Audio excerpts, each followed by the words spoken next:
우리가 읽었던 요한복음 11장의 말씀은 이 세상에서 보기 어려운 그러한 사건이 나옵니다. 예수님께서 마리아와 그 자매 마리다와의 아버지, 오라버니가 죽었는데 그 오라버니를 다시 살리신 사건이 기록되어 있습니다. 죽은 지 나흘이 됐습니다. 벌써 냄새가 난다고 39절에 그렇게 말씀합니다. 나사로를 예수님께서 살리셨습니다. 왜 살리셨을까? 바로 예수님이 생명의 주인이시기 때문에 그렇다는 것입니다. 이 나사로를 다시 살리신 이 놀라운 역사를 가지고 예수님께서는 생명의 주인이심을 가르치고 계신 것입니다.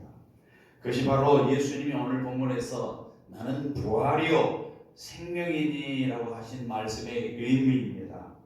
예수님께서는 마르다에게 네 오라비가 다시 살아나리라 라고 23절에 그렇게 말씀합니다. 마르다는 그렇게 대답합니다.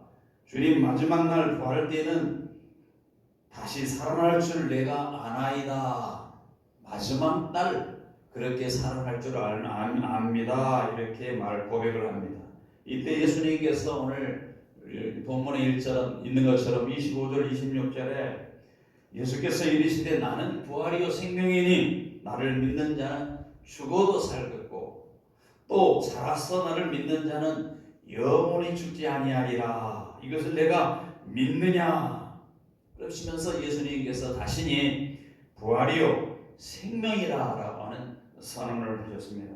여러분, 예수님께서 죄와 사망의 권세를 깨뜨리고 부활하셨다는 말이죠. 예수 그리스도의 부활은 그래서 인류의 역사의 가장 최대의 기적이고 은혜고 그것은 축복인 줄 믿습니다. 예수님께서 이 땅에 계시는 동안에 세 사람의 죽은 사람을 살리셨습니다. 한 번은 해당장 야이로의 딸을 살리셨습니다. 그리고 나인성 과부의 아들을 살리셨고 또 한 번은 오늘 기록된 베다니에 사는 마리아와 마르다의 오라버니 나사로를 주님이 살리셨다 기록되어 있습니다. 오늘 이 나사로의 죽음에서 살아나는 사건을 통해서 오늘 우리에게 주시는 은혜를 우리가 살펴보고자 하는 것입니다. 첫째, 우리가 오늘 본문을 통해서 깨닫게 되는 것은 인생에게 다가오는 죽음에 대해서 우리가 생각해 볼 것이 있습니다. 모든 사람에게 죽음은 다가온다는 것입니다. 여러분, 이스라엘의 예루살렘 그 남동쪽에 위치한 이 베다니라고 하는 곳이 있었습니다. 이 베다니는 예수님께서 사랑을 많이 받고 있던 한 가족이 있었습니다. 일찍이 부모를 여의고 그 집의 가장으로 그 오라버니인 이 나사로가 있었고 그의 동생 마르다와 마리아가 있었습니다. 예수님께서 예루살렘에 가실 때면 꼭 이 집을 들리셨습니다. 그리고 이곳에 머물며 쉬시면서 말씀도 전하시고 식사도 하시고 이런 교제를 했던 그런 사랑의 집입니다. 예수님께서 며칠 후에 오신다고 하면 온 가족이 흥분해서 집을 청소도 하고 안방을 청소도 하고 솜씨를 발휘해서 맛있는 음식을 만들어내고 예수님께서 이 땅에 오셔서 그곳에 오셔서 말씀을 전하면 마리아는 길을 쫑긋하고 그 말씀을 듣고 그 말씀의 기쁨을 감추지 못할 정도로 그렇게 기울였던 그러한 가정입니다. 예수님이 혼자만 오시는 것이 아니라 제자들과 같이 동행해서 오면은 큰 잔치를 벌이는 것처럼 벌여서 예수님과 그의 제자들을 맞이했습니다. 그리고 그 수고, 그러한 노력도 그들은 수고라고 생각하지 않냐고 큰 기쁨으로 여겼다라는 것입니다. 그런데 어느 날 갑자기 그 오라버니 나사로가 몸에 병이 걸려 있습니다. 약을 먹어도 의사에게 가서 진찰을 받고 병을 치료하기를 원했지만 차도도 없이 점점 병이 깊어갔습니다. 결국 사람들이 죽을 병이라고 했습니다. 그래서 마르다와 마리아는 예수님이 어디에 계신가 수소문을 했습니다. 빨리 예수님이 오셔서 우리 오라버니를 좀 살려주시면 좋겠는데 다 죽게 됐는데 하고 예수님을 수소문합니다. 근데 예수님을 소식을 들었는데 예수님이 금방 오시지 않습니다. 지체하고 오셨습니다. 우리가 읽지는 않았습니다만 그 전에 쭉 보면은 소리를 보면 그 소식을 듣고 나사로가 거의 죽을 병에 걸려서 죽을 지경에 있다고 하는 사실을 알고도 예수님이 지체하고 계셨습니다. 그러자 이 오라버니 나사로가 죽은 지 사흘이 지났습니다. 여러분, 죽음이라는 것은 예고 없이 다 다가온다는 말. 사람이 태어날 때 순서가 있게 태어나지만 갈 때는 순서가 없다고 그러잖아요, 그죠? 네. 제가 잘 아는 목사님 굉장히 건강합니다. 키도 크고 잘생겼고요. 모든 음식도 잘 드시고 말이죠. 겉으로 볼 때 굉장히 건강하셨어요. 활동도 잘하고 열심히 부흥 강사로서 일을 하시고 그런 분이었습니다. 그런데 어느 날 이분이 토요일 주일 준비하고 계시는데 어느 날 아침에 방에 기척이 없는 거예요. 방문을 열어보니까 주무신 채로 그대로 심장마비로 돌아가셨습니다. 그로 인해서 많은 교우들이 슬퍼했고 가족도 많이 슬퍼했습니다. 여러분, 그러나 죽음이라는 것은 어느 누구에도 이해될 수 없습니다. 그 목사님이 건강하고 사역을 많이 담당해야 되기 때문에 죽음이 늦춰지지는 않았다라고 하는 것입니다. 전도서 3장 1절 2절의 범사에 기한이 있고 천한 만사가 다 때가 있나니 날 때가 있고 죽을 때가 있다.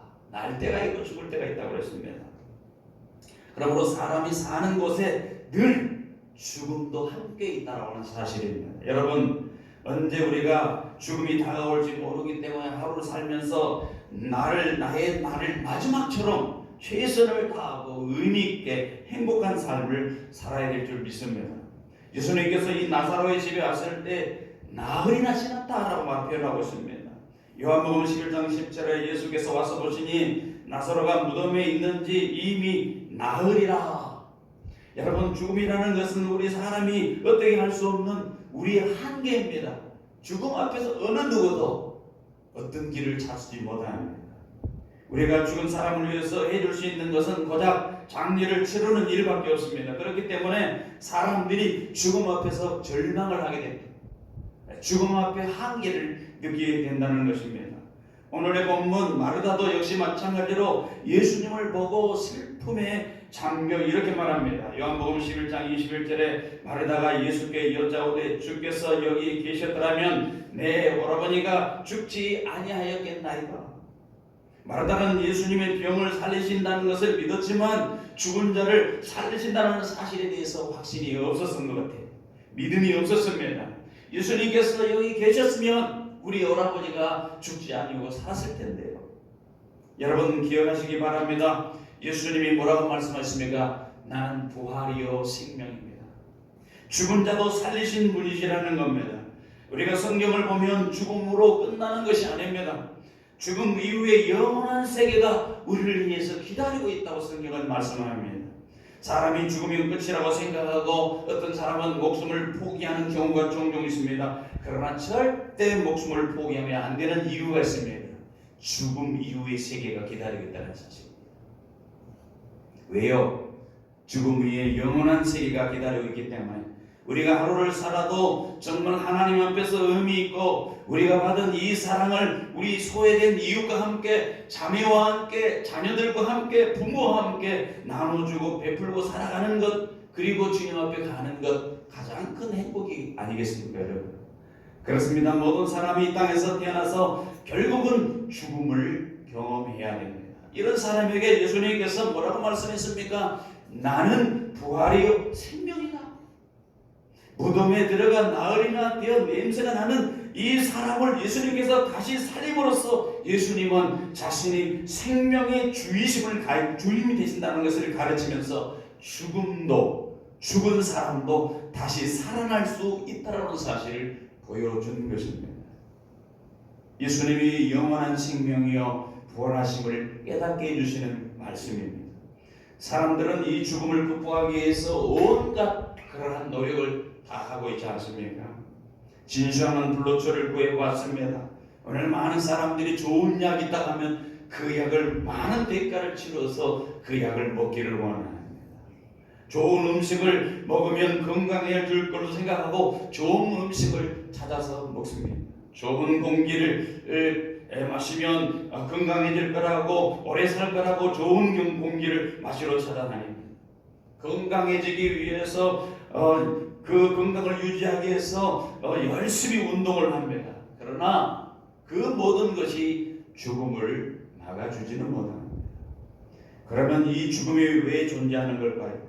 그리고 죽으면 그 다음에는 어떻게 되는 것입니까? 사람들은 이 일에 대해서 외면을 하고 무시하고 싶지만은 죽음은 외면할 수 없는 현실이고, 죽음 이후에는 외면할 수 없는 현실이 다가온다는 사실입니다. 성경만이 이 죽음의 원인을 바르게 가르치고 있습니다. 그리고 이 죽음에 대해서도 바르게 가르쳐주고 있습니다. 우리가 잘 알고 있는 히브리서 8장 27절에 한 번 죽은 것은 사람에게 정하신 것이요 그 후에는 심판이 있으리라. 여러분, 사람이 한 번 죽은 것 정해진 것이라는 거예요. 사람들이 이것을 인정합니다. 그런데 그 다음에 하나님의 말씀에 대해서 귀를 기울이지 않습니다. 죽음 이후에는 무엇이 있다고 합니까? 심판이 있다고 말씀합니다. 이 죽음과 죽음 이후에 영원한 형벌을 받는 것은 우리 모두 죄의 삭스로 온 것입니다. 죄에 대한 형벌로 죽음이 찾아오는 겁니다. 그리고 영원한 형벌이 이른 것입니다. 근본적인 문제는 뭐냐? 죄라는 거예요. 죄. 여러분, 죄로 인해서 이 모든 비참한 현실이 인간에게 다가왔다는 것입니다. 온 세상에 깔려있는 무덤은 인간에게 죄가 있다라고 하는 강력한 메시지를 전해주는 겁니다. 주의 무덤을 보면서 인간에게는 죄가 있다라는 사실을 우리가 봐야 됩니다. 죄에 대한 형벌로 주어진 것이 죽음입니다. 근본적인 문제는 이 죄입니다. 죄로 인해서 이 모든 비참함이 우리에게 왔습니다. 죄로 인해서 사망의 세력에 의해서 우리가 그 자유를 누리지 못하고 이 땅에 절망하고 살아간다는 것입니다. 그러나 그 죄와 그 사망에서 풀어주기 위해서 이 땅에 오신 분이 계시다는 거예요. 그분이 바로 누구냐? 예수님이시라는 거예요. 예수님께서 오늘 본문에 나는 부활과 생명이다 라고 말씀합니다. 예수님께서는 다시 당신이 생명의 근원이 되심을 선포하고 있는 것입니다. 예수님께서 마르다에게 말씀합니다. 요한복음 11장 25절에 나는 부활이요 생명이 나를 믿는 자는 죽어도 살겠고 무릇 살아서 나를 믿는 자는 영원히 죽지 아니하리니 이것을 내가 믿느냐? 할렐루야. 믿기만 하면 우리는 영생을 얻는 겁니다. 성경 전체의 요조를 우리가 잘 알고 있습니다. 요한복음 3장 16절에 하나님이 세상을 이처럼 사랑하사 독생자를 주셨으니 이는 저를 믿는 자마다 멸망치 않고 영생을 얻게 하려 함이라. 여러분, 믿기만 하면 우리는 구원받고 영생을 얻게 된다. 성경이 선언해 놨습니다. 약속을 했습니다. 내가 지금 어떤 모습으로 나왔다 할지라도 믿기만 하면 구원을 받고 영생을 얻게 되고, 우리가 지금 우리의 호흡이 멈춰도 우리는 저 영원한 천국에서 주님을 앞에서 주님을 찬양하며 살게 될 수 있다라고 하는 거예요. 믿기만 하면. 왜냐? 우리 예수님께서 죄와 사망의 권세를 깨뜨리고 부활의 생명을 우리에게 나타내 보여주셨기 때문에 그렇습니다. 고린도전서 15장 20절 이하를 보니까 그러나 이제 그리스도께서 죽은 자 가운데서 다시 살아나사 잠자는 자들의, 다시 말하면 죽은 자들의 첫 열매가 되셨도다. 사망이 한 사람으로 말미암아 아담으로부터 왔다는 것이지요. 그러나 죽은 자의 부활도 한 사람 예수 그리스도로 말미암는다 그랬습니다. 아담으로 인해서 사망이 왔다면 영원한 생명 부활은 예수 그리스도로 말미암아 왔다라고 선언해 주고 있습니다. 이 부활의 아침에 생명의 근원 되신 예수님을 여러분 만나시길 바랍니다.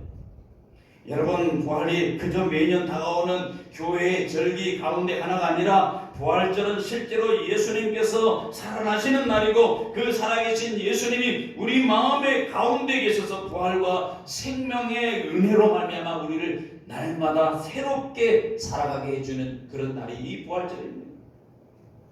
그러므로 1년 365일 날마다 이 부활절이 나의 삶의 날이 되어야 될 줄 믿습니다. 요한복음에서 말씀하고 있는 이 영원한 생명은 단지 오래 사는 것을 의미하지 않습니다. 부활한 몸으로 영원히 사는 것입니다. 부활한 몸으로. 예수님께서 오신 것은 우리로 하여금 그 부활한 몸으로 영원히 살도록 하기 위해서 예수님께서 오셨다라고 하는 사실입니다. 그러기에 예수님께서 뭐라고 말씀하셨습니까? 그 첫 열매가 되셨다라고 하는 첫 열매.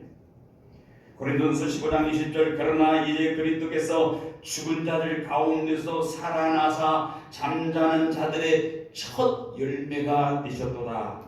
예수님께서 썩지 아니한 몸으로 영광스러운 몸으로 부활의 몸으로 다시 살아나셨기 때문에 다시 죽지 아니한 몸으로 다시 살아났기 때문에 우리도 역시 마찬가지로 예수님을 믿는 우리도 그렇게 될 것이다라고 하는 선언입니다. 여러분 고린도전서 15장은 부활장이라고 얘기합니다. 이 15장의 말씀을 보면 참 중요한 메시지가 나옵니다. 예를 들어서 15장 42절 이하를 보니까 죽은 자의 부활도 그와 같으니 썩을 것으로 심고 썩지 아니할 것으로 거두고 다시 살아며 욕된 것으로 심고 영광스러운 것으로 다시 살아나며 약한 것으로 심고 강한 것으로 다시 살아나며 육으로 심고 신령한 몸으로 다시 살아나니 육의 몸이 있은즉 또 영의 몸도 있느니라. 53절에 보니까 이 썩을 것이 반드시 썩지 아니할 것을 입겠고 이 죽을 것이 죽지 아니함을 입으리로다. 이 썩을 것이 썩지 아니함을 입고 이 죽을 것이 죽지 아니함을 입을 때에는 사망을 삼키고 이기리라고 기록된 말씀이 이루어지리라. 부활이 사망을 삼킨다는 것. 그래서 말합니다. 사망아 너의 승리가 어디 있느냐? 사망아 너가 쏘는 것이 어디 있느냐? 사망이 쏘는 것은 죄요 죄의 권능은 율법이라. 우리 주 예수 그리스도로 말미암아 우리에게 승리를 주신 하나님께 감사하노라. 예수를 믿는 사람은 죽으면서 무덤에 들어가면서 이 승리의 찬송을 부르는 이유가 여기 있는 거예요. 죽음으로 끝이 아니기 때문에. 영광스러운 몸으로 우리가 있기 때문에 그렇다는 것입니다. 이 시간 이 위대하신 예수 그리스도를 여러분의 구주로 영접하시기를 바랍니다. 아직도 신앙의 미직은 아직도 모르겠습니까? 이 시간 부활하신 생명이 되신 예수님을 만나는 그 순간이 되어지기를 바랍니다. 부활하시고 생명으로 오신 그 예수님을 만나는 그 순간 우리의 운명이 바뀌어지는 것입니다. 절망이 변해서 희망이 되고 슬픔이 변해서 기쁨이 되고 우리 삶 가운데 죽음이 변해서 영생으로 다가오는 일이 이 부활이라는 거예요. 예수님께서 십자가에 달려 돌아가실 때 제자들이 다 도망갔습니다. 예수님을 그렇게 따랐던 제자들 중에 예수님을 모른다고 3번 3개나 부인하고 저주하는 일까지 있었습니다. 그런데 그들의 부활하신 예수님을 만나고 그 은혜를 체험하고 후에는 오순절날 성령의 충만을 받고 나서 부활하신 예수님을 전하기 위해서 복음을 온 땅끝까지 증가하는 증인이 되었던 것입니다. 그들의 목숨도 아까지 아니하고 예수님을 전할 수 있었던 것 그 이유가 뭡니까? 사망으로 끝나는지 아니하고 부활하신다고 하는 사실을 믿었기 때문에 그렇습니다. 내가 주님의 그 귀한 은혜를 전하다가 이 복음을 전하다가 죽어도 나는 다시 살아서 저 천국에서 주님과 함께 살 것이라고 하는 그런 확신이 있었기 때문에 그들은 복음을 전하다가 순교의 피로 흘리면서 죽었다는 것이지. 여러분은 어떤 문제 가운데 있습니까? 어떤 절망 가운데 있습니까? 이 시간 부활의 예수님을 바라보시기 바랍니다. 외로움과 슬픔과 좌절과 낙심 속에 이 자리에 오셨습니까? 주님을 만나시고 새로운 꿈과 희망을 얻고 소망을 얻는 이 부활의 날이 되시길 바랍니다. 예수님은 사랑의 예수님입니다. 오라버니를 잃고 슬퍼하고 울고 있는 마리아 마르다를 보면서 예수님도 슬퍼하셨다고 성경은 기록하고 있습니다. 요한복음 11장 33절에 보니까 예수께서 그가 우는 것과 또 함께 온 유대인들이 우는 것을 보시고 심령의 비통이 여기시고 불쌍히 여기사 35절에 보니까 예수께서 눈물을 흘리시더라. 여러분, 예수님은요, 우리가 괴로워하고 슬퍼하고 있을 때 우리 옆에 와서 우리를 위로해 주시는 분이시다. 우리가 슬퍼할 때 같이 슬퍼하시고, 우리가 아파할 때 같이 아파하시고, 우리가 눈물을 흘릴 때 같이 눈물을 흘려주시고, 그리고 궁극적으로 우리 삶 가운데 문제를 해결해 주실 뿐만 아니라 우리의 눈에서 눈물을 깎아주시는 참으로 좋으신 주님이시라는 것을 보여주고 있습니다. 내 눈물을 씻어주시는 예수, 그 복된 예수가 우리 안에 있다는 사실을 우리는 감격하고 살아가고 있습니까? 얼마나 주님 은혜에 감사한지 모릅니다. 히브리서 4장 15절에 보니까 이렇게 말씀합니다. 우리에게 있는 대제사장은 우리의 연약함을 동정하지 못할 이가 아니요 모든 일에 우리와 똑같이 시험을 받으시니로되 죄는 없으시로다. 무슨 말입니까? 예수님께서 이 땅에 오셔서 우리와 똑같은 경험을 하셨다는 것입니다. 배고플 때, 그가 굶주렸을 때 굶주릴 때를 체험하시고, 우리가 똑같은 굶주림의 고통을 아시고, 또 슬픔할 때 같이 슬퍼하시고, 우리의 슬픔을 아시고, 우리의 외로워할 때 우리가 똑같이 외로움을 체험하시고, 우리의 외로움을 이해하시고 위로하시고 돌보시는 그 주님이 되신다는 거예요. 자, 멀리 계시는 그러한 예수님이 아니라 나의 아픔 가운데 같이 계시는 주님, 나의 슬픔 가운데 같이 계시는 주님, 내가 눈물을 흘릴 때 같이 계시는 주님, 우리의 외로움을 이해하시고 우리를 위로하시고 돌봐주시는 주님이 되신다는 사실입니다. 우리가 아파할 때 주님 우리 아픔을 아십니다. 우리가 연약했을 때 우리의 연약함을 아십니다. 우리가 밤잠을 이루지 못하고 눈물로 베개를 적실 때 그 옆에 와 우리를 품으시고 위로하고 계시는 주님이시라는 거예요. 지금 주님께서 발걸음을 옮겨 무덤 앞에 서신 후에 명령합니다. 그 죽은 나사로의 시신을 향해서 명령합니다. 요한복음 11장 39절에 보니까 돌을 옮겨 놓으라, 돌을 옮겨 놓으라 주님께서 명령합니다. 그런데 그 안에 누가 있습니까? 나사로의 시체가 있는데 돌을 옮겨 놓으라고 말씀합니다. 당시 유대인들은 굴을 시체에 넣고 그 무덤을 돌로 딱 막았는데 바위로 딱 막아서 시체를 그렇게 막았다는 거예요. 돌을 옮겨 놓으라는 말을 듣자 마리아가 말합니다. 11장 39절에 주여 죽은 지가 나흘이나 되었는데 벌써 냄새가 납니다. 예수님이 이미 죽었어요. 사흘이나 되었어요. 시체가 썩어가고 있어요. 냄새가 나요. 이 돌을 옮기면 썩은 냄새밖에 나지 않을 텐데 왜 돌을 옮기라고 하십니까? 아직까지 믿음이 없어요. 그 마음에 믿음이 없어요. 부활에 대한 희망이 없습니다. 사람들은 눈으로 보는 현실만 바라봅니다. 사람들이 눈으로 바라보는 현실만 바라보기 때문에 쉽게 좌절을 하고 절망합니다. 눈에 보이는 것으로 인해서 절망한다는 거예요. 여러분, 보이지 않는 세계가 존재한다는 사실을 믿으시기 바랍니다. 보이지 않는 세계가 존재합니다. 그러나 눈에 보이는 것만 가지고 살아가기 때문에 사람들은 늘 절망을 하는 거예요. 보이는 것 때문에. 보이지 않는 하나님 우리와 함께 계시고 우리 모든 절망 가운데 건져주시는 하나님을 믿으면 될 텐데 그렇게 안다는 말이죠. 요한복음 11장 40절에 예수님께서 또다시 말씀합니다. 예수께서 이르시되 내 말이 내가 믿으면 하나님의 영광을 보리라 하지 아니하였느냐? 왜 나를 믿지 아니하고 절망의 현실만 바라보고 있느냐? 이렇게 꾸짖고 계신 것입니다. 여러분 마음속에 있는 불신앙의 돌을 밀어내야 돼요. 의심의 돌을 밀어내야 됩니다. 그 불신앙과 그 의심이 여러분의 마음의 문을 닫고 있다면 그것을 밀어내야 됩니다.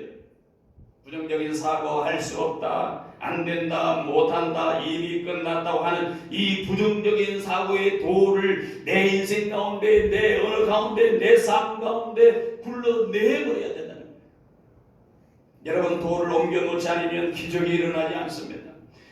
아마 마리아가 말하다가 예수님 왜 돌을 옮겨 놓으라고 하십니까? 죽었는데요, 시체가 냄새가 나는데요, 돌을 옮겨 놔도 별일 없을 텐데요, 왜 이 돌을 옮겨 놓으시라고 말씀합니까? 무슨 명령을 하시는 거예요? 했더라면 기적이 일어나지 아니었을 겁니다.